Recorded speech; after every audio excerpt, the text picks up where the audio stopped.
MSCB द्वारा हो रही लापरवाही का खामियाजा जनता को भुगतना पड़ रहा है।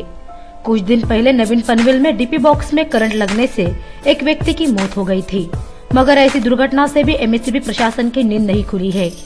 पनवेल पंचरत्न होटल के पास डीपी बॉक्स है, जो इन दिनों खुली अवस्था में है।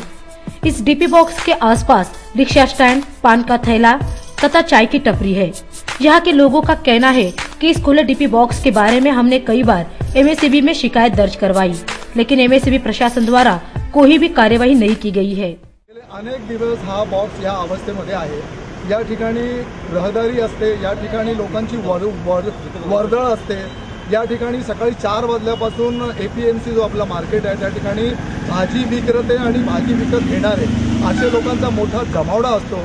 चहाची या ठिकाणी छोटी टपरी असते। एखादा माणसाने चहा घेता घेता जर अनावधानाने त्याचा हात या डीपीला लागला तर त्याचा मृत्यू हा अटळ आहे। एमएससीबी एका ठिकाणी लोकांच्या संरक्षणाची हमी देते। एमएससीबीचे वरिष्ठ पदाधिकारी लोकांच्या हितासाठी, लोकांच्या सुरक्षणासाठी सगळं तो प्रयत्न करताना आपल्याला दिसतात। मात्र हा एमएससीबीचा अजब कारभार आपल्या सर्वांच्या समोर आहे। मला वाटतं हे इकडच्या राहणाऱ्या लोकांनी अनेक वेळा एमएससीबीच्या वरिष्ठ अधिकाऱ्यांच्या भेटी घेऊन त्यांना ही परिस्थिती निदर्शनास आणून दिलेली आहे, तरी देखील तिथले जे अधिकारी ते डोळेझाक का करतात हेच मला कळत नाही। मला असं वाटतं इथं कोणी मेल्याशिवाय एमएससीबी हे ढाकण बसवेल असं काही मला वाटत नाही। तर आपण या सर्व लोकहितासाठी हा प्रश्न आपण आपल्या माध्यमातून लोकांपर्यंत पोहोचवावा आणि एमएससीबीच्या जे कोणी या संदर्भातील अधिकारी असतील त्यांनाही मी लोकांच्या वतीने विनंती करतो की त्यांनी हे मृत्यूचं जे सापळा डीपी बॉक्स आहे